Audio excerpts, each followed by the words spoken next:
Orzhov. I will assemble the greatest team of Orzhov warriors ever assembled in standard on a budget. Herald of Torment, come to me. Sidisi, undead vizier, I summon you. At your service. Seeker of the Way. Sup, bros? Hey, Seeker, how are you? Oh, just been like seeking the way to enlightenment, got my philosophy degree, doing good, man, just forever on these plains of Eternia, you know what I mean, man? Hey, man, you guys got any, man. Oh, I didn't bring anything. I can always call the elves. I'm a madman, I'm a lunatic, bad man, poison the water in your community. My name is Kefka, and I'll wreck ya. Pause for the break, after which I'll disrespect ya. What is up, my wizards? Dev from the place down there with the magics. And today, I've got something that I am super stoked that everyone is also super stoked about. This is Budget Orzhov Midrange, and I think it's actually super good. I've been working on this deck sort of in secret for like a month now. Orzhov's my favorite guild, it always has been. Love the combination black-white, the best removal, and some of the best creatures in the game. So let's go ahead, hit you with it. This is a good deck. Let's go ahead and start with the creatures. We're playing 14 creatures, which leaves room for a lot of spells, you may notice. We're starting with 3 Seeker of the Way. Very good in the early game to both get initiative offense-wise against some decks and defend against other decks. A lot of the time, we are playing a lot of removal in this deck. A lot of the times, we can remove a guy during combat on their turn. Remove a guy and block with Seeker of the Way, sometimes trading, or even Seeker might survive and kill a guy, and we gain 3 life. Seeker is very good, and we've known that for like almost a whole year now, so Seeker of the Way is awesome. 2 copies of the Vampire Knight. I think it's Blood Curse Knight. I've got him proxied as just Vampire Knight, and I have for the whole time. Anyway, I really like this guy. I want to play more copies of him, but I don't know that we have enough enchantment support, or even that it is very good. Now, I do like it's another lifelink creature. That's pretty cool. Even when it's not turned on, 3 mana for a 3-power dude is probably fine, and it will turn on pretty much any game. So, because we're all doing some really cool tricks in this deck. So, in any case, I do like this guy. He's either, just like Seeker, an aggressor or a defender. He works very well as both. So, either gets us into the long game or pounds in damage and lifelink against some other deck. So, like the guy, pretty versatile dude here. 2 copies of Herald of Torment. We don't really want so many copies of it, although I wouldn't mind playing a 3rd copy. The deck is super tight at this point, gone through very many different iterations, honestly. But I do want to keep Herald of Torment in the deck no matter what. Very good bestow creature late game, and good initiative creature on the 3rd turn. I mean, there's not many things they can do to beat this on the 3rd turn unless, like, they're playing Siege Rhino, which some decks do on the 3rd turn. And the extra bestow gravy is pretty awesome. Losing a life every turn kind of sucks, but we've got the Vampire Knight, we got Seeker of the Way, we got Whip of Erebos, we have other ways of gaining that life back. It's totally cool, you guys. 2 copies of Ojutai's Exemplars, another thing I'd like there to be more copies of, but I'll go ahead and reveal that we're doing a sort of toolboxy thing with this deck, and so we can play less copies of things that we would normally want to play more copies of. Ojutai's Exemplars, though, is fine as a 2 of because we really don't support double white near as well as we support double black. So I'm okay with just the 2 of copy here, although it is really good for the same reason Seeker is. If you can, during their combat, or even yours, remove a guy and then, get an extra ability off of this, usually, again, lifelink, it's really good. This deck lifelinks very well, if you haven't already noticed. And Ojutai's Exemplars is just an exemplary creature, dumb joke, but very good. I've always liked this card, and it does shine in this deck with all the removal we're playing. 1 copy of Archfiend of Depravity. Started off as 2, again, cut it down to 1. Archfiend is always like super duper awesomely good. A lot of decks have been citing this in the last couple of months, but I'm going to go ahead and play it main deck because we're probably going to see more aggro variants in Origin Standard as it goes on. I think. Although I think Control is still a very powerful deck with the advent of Languish and a couple of other cards. But in any case, we will see a lot of aggro in this format, is all I'm saying. And Archfiend is really good against those, and even like mid-range decks, tokens decks, obviously very good against those. And a 5 mana, 5 power flyer is pretty freaking sweet. So want to play at least the 1 copy. 2 copies of Grey Merchant of Asphodel. We are just playing, I think, barely enough devotion to make this work. I mean, sometimes we'll get a 4-6 off of this. We're playing Whip, we're playing all the other things you've seen, Herald of Torment, a couple of things, Archfiend. So we will get some devotion off this, plus other cards we haven't seen yet. So, and we can whip it back into play and do some other cool things with it. I love Gray Merchant. It's pretty obvious if you've watched the channel for more than a couple of months. I really, really like this card. And I think it goes in this deck very, very well. And 2 copies of Sidisi Undead Vizier. Yeah, 2 whole copies. This started off as 1. He is legendary, I know, but there's really, really cool like loops and stuff that we can do with Sidisi in this deck. I really, really like this card. And one of the things that facilitates the toolbox mentality that we're going to have, especially once we get into the spells, you'll see the 2s and the 1-ofs. So we gotta have Sidisi in this deck. A 4-powered dude. Really kind of hurts that. A lot of times we'll be exploiting him to himself, but we have tricks that allow us to do that effectively. You'll see a little bit later, I know I keep saying that, but we will end up usually sacrificing Seeker of the Way to this after it's outlived its usefulness, which takes longer than you might imagine, actually. We'll sometimes sacrifice Herald of Torment to this if we get into the danger zone with it. There's things we can do, but usually Sidisi will sacrifice to himself, but that's okay. There are tricks. I'll get to those. Sidisi's amazing. We know that. Now on to the spells here. We're going to play 3 copies of Duress. We have some problems against control. We're both very turtly decks, but they have counters.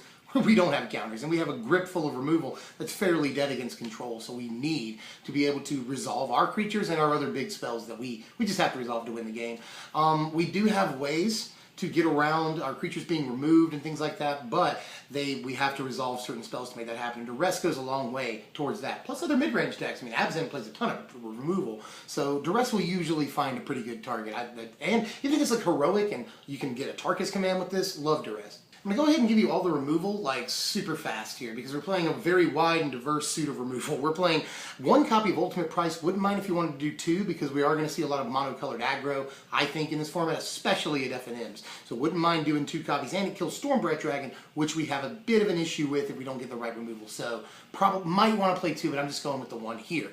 2 copies of Swift Reckoning, which is a freaking-tastic card. Again, kills almost everything except for Stormbreath Dragon. We have 21 different spells or something like that in this deck, so we're going to get Spell Mastery almost certainly. Even without Spell Mastery, this is like a strictly better Assassinate, so love the card. It is every bit as good as I wanted it to be. This card is very, very good, especially against all the aggressive creatures in the format right now, you know. 1 copy of Valorous Stance right here. Val Stance is just as good as ever, really good against the green-red or just green-X sort of devotion decks that we see going around. He kills Courser of Crufix. That's not a huge creature, but a very important one. And makes our own creatures indestructible, which is super important because we're not playing that many. Very good target for Ojutai's Exemplars, for example. But also, I'd say we'll mostly be using it for removal, but you never know. I mean, we have other removal in the deck. Sometimes it does function as indestructible. Very often, though, it will be removal. 2 copies of Banishing Light here. Gotta have this. Knocks out literally any permanent in the entire format except for Stormbreath Dragon, and Planeswalkers included, you know, problem artifacts and things, so really want to play this, and sort of facilitates the play of the Vampire Knight. That's important. 2 copies of Drown in Sorrow, which every single one of our creatures, except for not turned on Vampire Knight, survive. Seeker of the Way we cast this, it becomes 3 toughness, survives.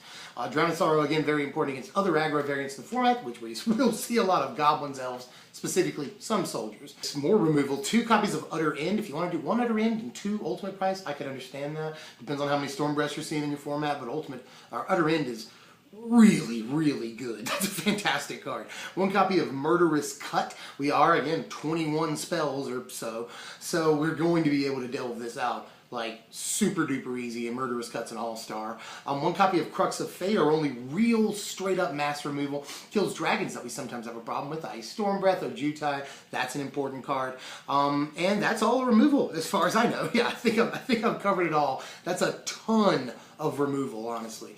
But we need it. I think this format is very, very creature heavy, except when we play control, which won't happen all the time, and we can side well against control. As far as the other spells in the deck, we are going to play 1 copy of Read the Bones here. I think this is a great card. I'd like to play more, but I don't know if we have the space. The card advantage is fantastic. Scry is very good. And we're always looking for stuff, again, sort of another thing that facilitates a toolbox mentality that we're running with in this deck. So I really want to play at least the 1 copy of Read, and we're gaining enough life to definitely justify its play here. 1 copy of Whip of Erebos. Whip of Erebos, a pretty important card in this deck. 2 copies of Palace Siege. I think this is a very important card in this deck. I know it has its fans, I know it has its detractors, and I also know the curve is getting fairly high.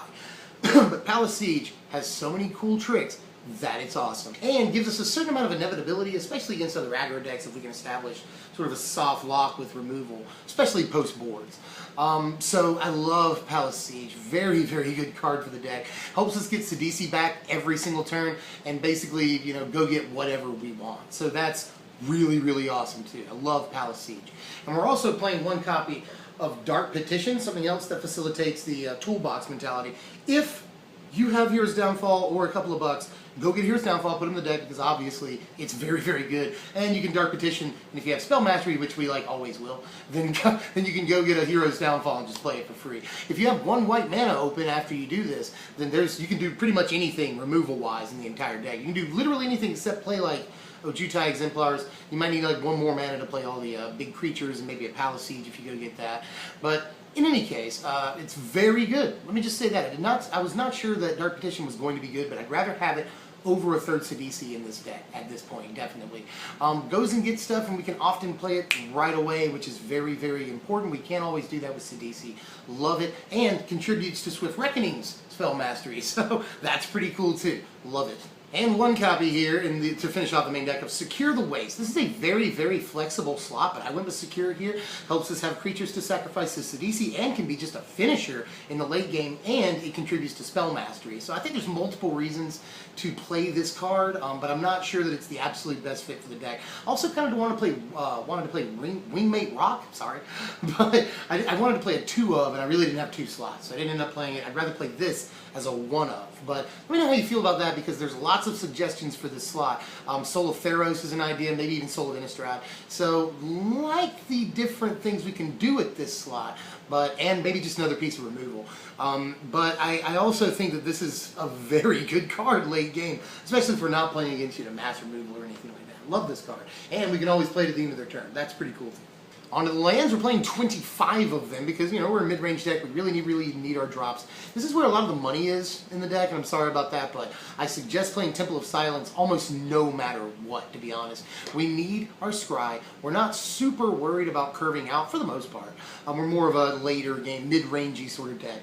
So I really should, I think we definitely should play Temple of Silence all day. Let me go ahead and give you the board right here while I talk about some other things I wanted to do with this deck. We're almost done here. I wanted to play more enchantments at first and make it a Blood Curse Knight deck, a Vampire Knight deck, but that ultimately wasn't ideal. And there's another mid-range sort of zoo deck that doesn't play as much removal that plays Hidden Dragon Slayer and Silumgar Assassin, which work pretty well together. You know, together they can hit nearly anything. And it doesn't use as many spells. It's mostly a zoo deck. And I think that's really cool too, but in the end just didn't feel as good as this, which can really deal with a lot of stuff in the format. Fairly versatile, and to that end, let me go ahead and give you the power rankings here. For a budget deck, this has fairly good power rankings, I would say. Very, very high defense. It's the whole goal of the deck. Sort of a classic deck, you know. Remove creatures early game until you can establish dominance, and then drop a big guy and ride it to the finish. Always a classical strategy in Magic the Gathering, and works out very well in the Swords Out budget deck, especially in this format where it really deals with a lot of the aggro that we're going to see and a lot of the big creatures that we see, other than Storm Breath, which we can still remove, especially if you're packing a couple of Heroes Downfalls wherever you are at the house. So I would suggest that. There's a couple of other things I would suggest, but there's really not that much in all. If you have the money, the best thing I would suggest is just to play Abzan. Honestly, I hate to be that guy, but if you have a couple extra bucks, just build Abzan, because it's sort of the next evolution up from this deck, and it's really, really good. Although this deck can beat Abzan, I promise you. It's a good deck, man. You see some of the numbers here are low, some are high, but the numbers that are low are not things that we really care about. Speed, we're not that worried about. Offense, we're not that worried about. But we are very versatile, and we're very high defense, man, with a lot of removal in this deck, and a lot of cool little tricks going for us with Palace Siege and things like that with Verybos. So I really like this deck. I think it does a lot of the things an Orzhov deck traditionally wants to do. Let me know what you think about it. Proxy it up, play it at your FNM, because it's only going to cost you a few bucks, man. 25, 30 bucks, something like that on TCG Player. Most of it's the lands, so play Swamps and Evolving Wilds or whatever you want to do, you know. Evolving Wilds will help for Delve, so that's cool. Murder's Cut. So that's an idea. But anyway, I am thinking about, before you go here, thinking about doing two things next. I'm definitely doing Is It Counterburn next. Budget Is It Counterburn. So for all the people that have wanted that, which is like 1 million literally people in the last week, don't worry, it's coming next. I promise you. The next thing after that I want to do, there is a card that comes up in literally every comment section for every deck tech I ever do. A lot of fans of this card, especially people that like budget decks. So what I have an idea for is red-black impact trimmers. Let me know how you feel about that. I think it's really cool. The deck uses token generators, dragon fodder, hordling outburst, uses Nantuko husk and Timoret. You can sacrifice your tokens to that, you know. And obviously uses impact trimmers, maybe even outpost siege for when you sacrifice your dudes. You get a little bit of value off of that. And the cons ability on outpost siege is really good for that deck too. So really pretty cool ideas. And you can just use burn and like other removal. And there's so many ideas for that deck. You use like Alesha and Whip. You know, Bloodsoaked Champion would have good synergies. So really think that's a cool idea too. Let me know how you feel about that, and I will get it out to you, my friends. I am Devin from Strictly Better MTG. Thanks for watching, my wizards.